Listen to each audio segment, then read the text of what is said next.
Hello दोस्तों, तो स्वागत है आपका हमारे इस न्यू और लेटेस्ट वीडियो में। आज की इस वीडियो बहुत ही इम्पोर्टेंट वीडियो होने वाली है आपके लिए, जो कि आज के इस वीडियो में हम लोग सोशल साइंस के 25 ऑब्जेक्टिव क्वेश्चन को देखने वाले हैं, जो कि आपके लिए इम्पोर्टेंट है बहुत ही। आपको वीडियो को अंत तक देखना है और अपने सभी फ्रेंड को इस क्लास को शेयर करना है। और हम आपको एक नंबर देंगे वीडियो के लास्ट में, उसमें हम आपको फ्री में PDF भेजेंगे। और 5 अक्टूबर से क्रेश कोर्स लॉन्च कर रहे हैं, उसमें हम चैप्टर वाइज ऑब्जेक्टिव सब्जेक्टिव भी आपको देंगे। चलिए करते हैं हम क्लास को स्टार्ट। मैट्रिक परीक्षा 2026 के लिए सोशल साइंस का 25 इम्पोर्टेंट ऑब्जेक्टिव। पहले एक शायरी सुनाते हैं आप लोगों को, उसके बाद फिर क्लास को स्टार्ट करते हैं। शायरी कुछ इस प्रकार से है। असफलता एक चुनौती है, इसे स्वीकार करो। असफलता एक चुनौती है, इसे स्वीकार करो।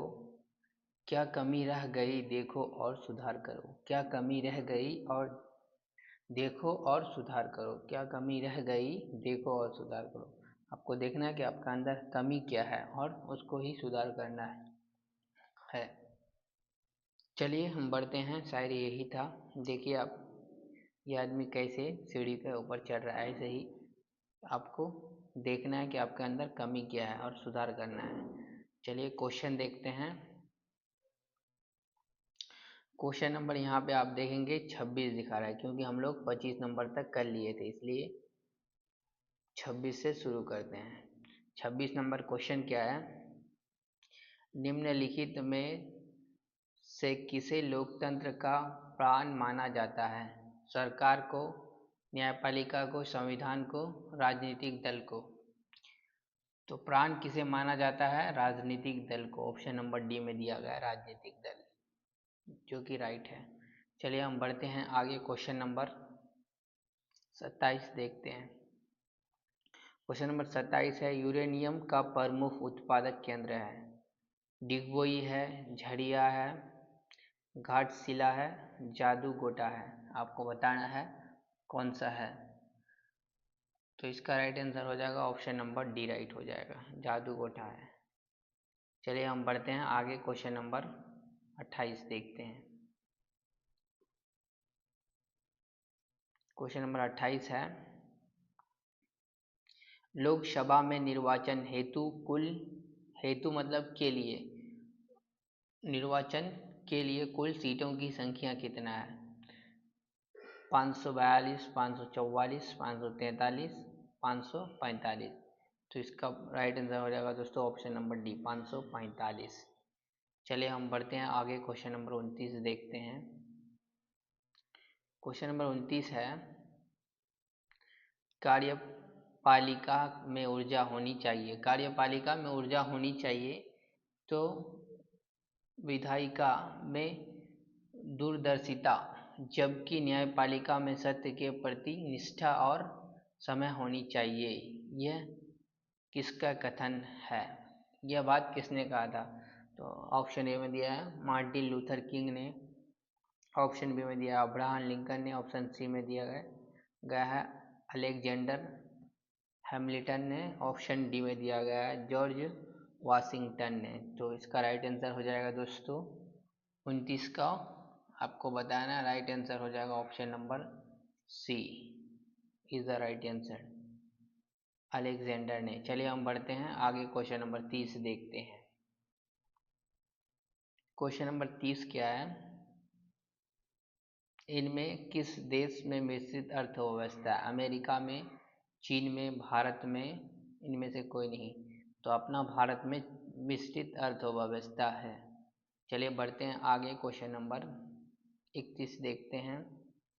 क्वेश्चन नंबर 31 है, बिहारी, बिहारी नहीं, यहाँ पे बिहार की आय में सर्वाधिक योगदान होता है। बिहार की आय में सर्वाधिक योगदान होता है तो किसका होता है? ऑप्शन ए में दिया औद्योगिक क्षेत्र का, ऑप्शन बी में कृषि क्षेत्र का, ऑप्शन सी में सेवा सेवा क्षेत्र का, ऑप्शन डी में इनमें से कोई नहीं।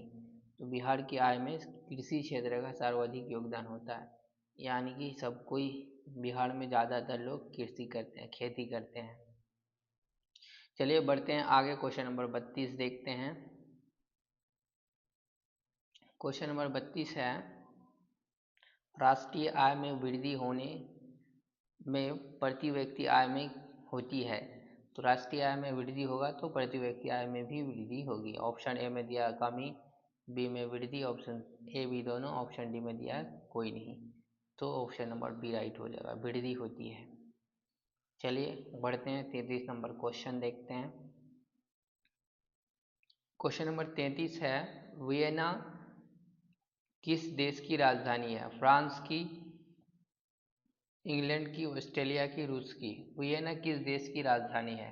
आपको बताना वियना किस देश की राजधानी है। वियना जो है ऑस्ट्रेलिया की राजधानी। ऑप्शन नंबर सी राइट हो जाएगा। चलिए हम बढ़ते हैं आगे, क्वेश्चन नंबर 34 देखते हैं।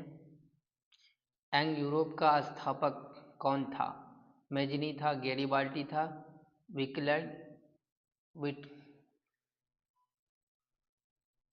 विक्टर एम्यूअल था, मुसोलिनी था? आपको बताना है कौन था। तो इसका राइट आंसर हो जाएगा दोस्तों ऑप्शन नंबर ए, मेजनी था, मेजनी। यंग यूरोप का स्थापक मेजनी था। 34 का ए हो जाएगा। चलिए हम बढ़ते हैं आगे, क्वेश्चन नंबर 35 देखते हैं। क्वेश्चन नंबर 35 है, विगत वर्षों के अंतर्गत बिहार के किस क्षेत्र में सर्वाधिक विकास हुआ? सेवा क्षेत्र में, औद्योगिक क्षेत्र में, सेना क्षेत्र में, इनमें से सभी? तो किस में हुआ? तो ये हो जाएगा आपका ऑप्शन नंबर सी, सेना क्षेत्र में। चलिए हम बढ़ते हैं आगे, क्वेश्चन नंबर 36 देखते हैं। क्वेश्चन नंबर 36 क्या है? वैश्वीकरण का उद्देश्य उद्देश्य क्या था वैश्वीकरण का? वस्तुओं को मुक्त प्रवाह, वस्तुओं को मुक्त प्रवाह, ये भी उद्देश्य था। ऑप्शन बी में है पूंजी का मुक्त प्रवाह, ये भी एक उद्देश्य था। ऑप्शन सी में है प्रौद्योगिकी का मुक्त प्रवाह, ये भी एक उद्देश्य था। ऑप्शन डी में दिया सभी। तो इसका राइट आंसर हो जाएगा ऑप्शन नंबर डी, सभी हो जाएगा। चलिए हम बढ़ते हैं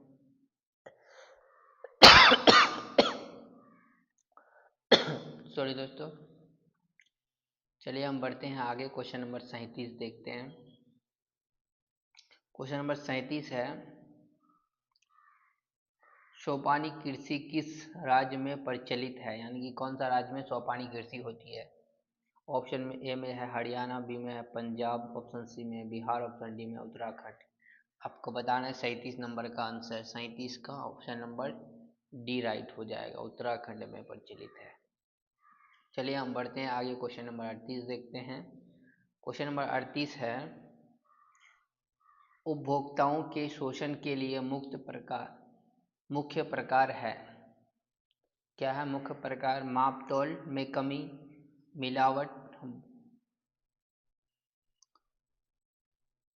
भ्रामक प्रकार या भ्रामक प्रचार, इनमें से सभी? तो क्वेश्चन नंबर 38 का ऑप्शन नंबर डी राइट हो जाएगा, सभी है।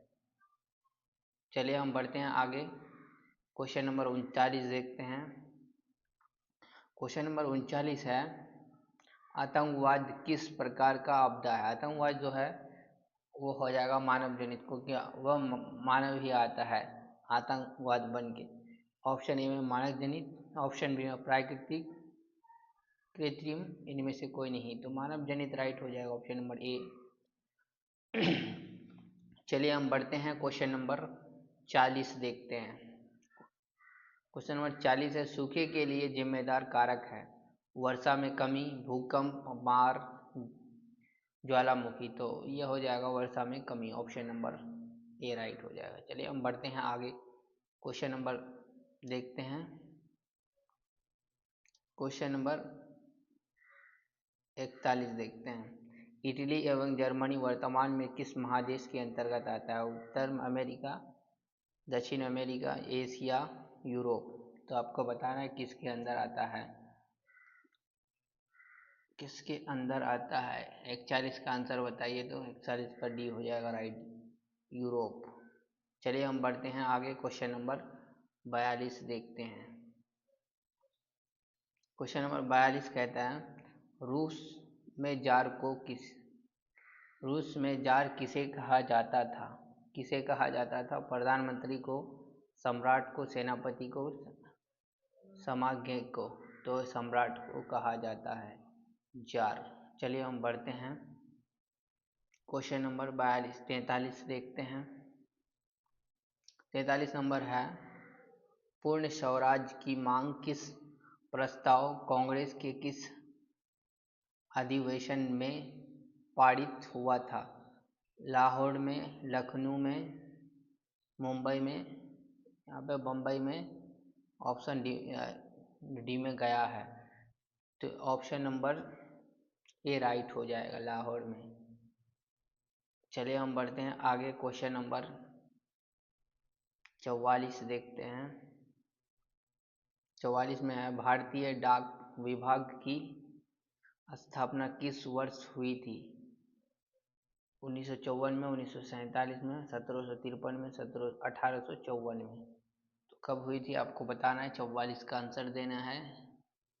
तो इसका राइट आंसर हो जाएगा ऑप्शन नंबर डी, 1854 ईस्वी में, 54 में। चलिए हम बढ़ते हैं क्वेश्चन नंबर 45 की ओर।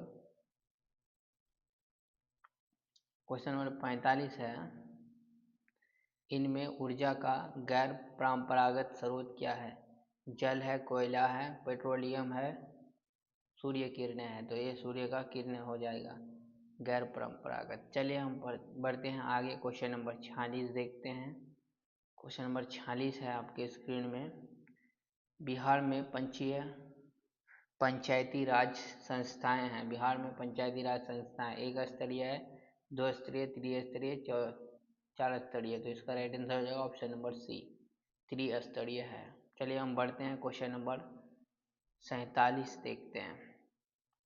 किस देश में बहुदलीय व्यवस्था नहीं है? भारत में, पाकिस्तान में, बांग्लादेश में, ब्रिटेन में। तो बहुदलीय व्यवस्था नहीं है किस में? तो आपको बताना है। तो ये है ब्रिटेन में। चलिए हम बढ़ते हैं आगे, क्वेश्चन नंबर 48 है आपका स्क्रीन में। क्या है क्वेश्चन नंबर 48? बाढ़ के समय निम्नलिखित में किस स्थान पर जाना चाहिए? ऊंची भूमि वाले स्थान पर, गांव के बाहर, जहां है वहीं उसी स्थान पर, खेतों में।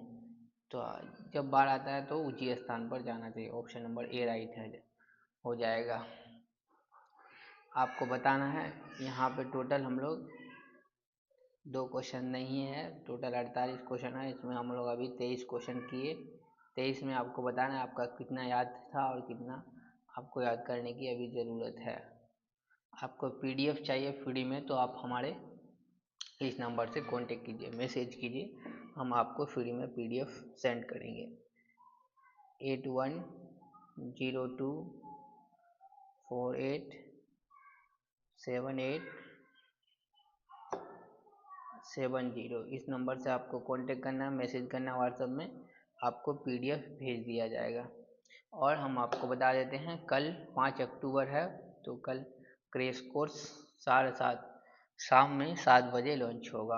आप लोगों को क्रैश कोर्स लॉन्चिंग में भी जुड़ना है और डेली क्लास भी करना है। और बताइए कमेंट बॉक्स में वीडियो कैसा लगा। अच्छा लगा तो वीडियो को लाइक कर दीजिए, अपने सभी फ्रेंड को शेयर कर दीजिए। चलिए मिलते हैं किसी नेक्स्ट वीडियो में, तब तक के लिए जय हिंद, जय भारत, टेक केयर।